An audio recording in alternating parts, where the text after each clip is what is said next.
update ng bayan, maasahan anumang panahon.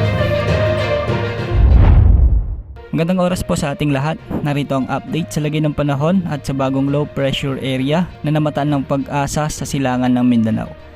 Kasalukuyan nang nananalasa si Bagyong Carina sa Eastern China. Huli itong namataan ng pag-asa sa layong 550 kilometers hilaga ng Itbay at Batanes.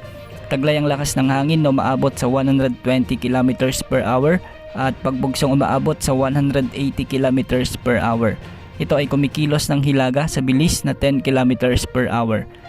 Samantala sa paglayo sa bansa ni Bagyong Carina, isang bagong low pressure area ang nabuo muli sa Pacific Ocean malapit sa Guam. Namataan ito ng pag-asa sa layong 985 kilometers silangan ng southeastern Mindanao. Ang potensyal na sama ng panahon na ito ay posibleng pumasok sa ating area of responsibility sa mga susunod na araw at ayon sa mga weather models, sa mga susunod na araw ay posible itong kumilos ng hilagang kanluran at posibleng tahakin ng parehong direksyon na dinaanan ni Bagyong Carina, ngunit bagyang mas mababa lang ng kaunti ang magiging track nito. Hindi naman inaalis ang posibilidad na lumakas ito bilang bagyo. Posible rin nitong hatakin o palakasin muli ang habagat na magpapaulan muli sa western parts ng ating bansa. Kung sakali mang mabuo ito bilang bagyo, papangalanan ito ng pag-asa bilang Bagyong Dindo, ang magiging pang-apat na bagyo ngayong taon sa bansa. Maging alerto sa mga fake news na kumakalat sa social media. Posible pa ang maraming pagbabago sa forecast na ito kaya umantabay sa mga susunod na update. Sa kasalukuyan, maulan hanggang sa may mga pagbugso pa rin ng hangin ang panahon na mararanasan sa Batanes.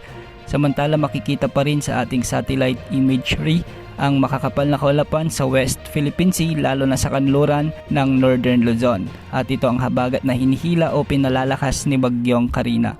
At dahil nga dito, asahan pa rin ang katamtaman hanggang sa malalakas na pag-ulan sa La Union, Ilocos Sur, Pangasinan, Ilocos Norte at iba pang bahagi ng Benguet. Ganitong panahon din ang aasahan sa Abra, Apayao, Benguet, Zambales at Bataan. Pinag-iingat po natin ang ating mga kababayan sa mga lugar na nabanggit dahil posible pa rin magpatuloy ang malalakas hanggang sa matitinding pag-ulan hanggang sa mga susunod na oras. Sa kasalukuyan nga ay naka-red warning heavy rainfall alert ngayon ang La Union, Ilocos Sur, Ilocos Norte, Abra at Benguet ayon sa NDRRMC.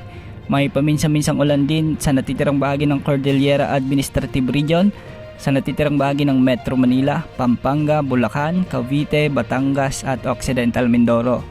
Magiging maulap naman ang kalangitan na may kalat-kalat na pag-ulan at pagkilat-pagkulog sa Western Visayas at nalalabing bahagi ng Luzon. Sa posibleng paglapit ng bagong potensyal na bagyo sa ating bansa, posible muli na makaranas ng malalakas na pag-ulan ang maraming lugar sa bansa, lalo na ang mga sinalanta ng baha dulot ng habagat. Pinapayon natin ang lahat na maging alerto at manatiling nakatutok sa mga balita ukol sa magiging lagay ng panahon. Yan ang update sa lagay ng panahon. Ito po ang weather update ng bayan, maasahan na anumang panahon.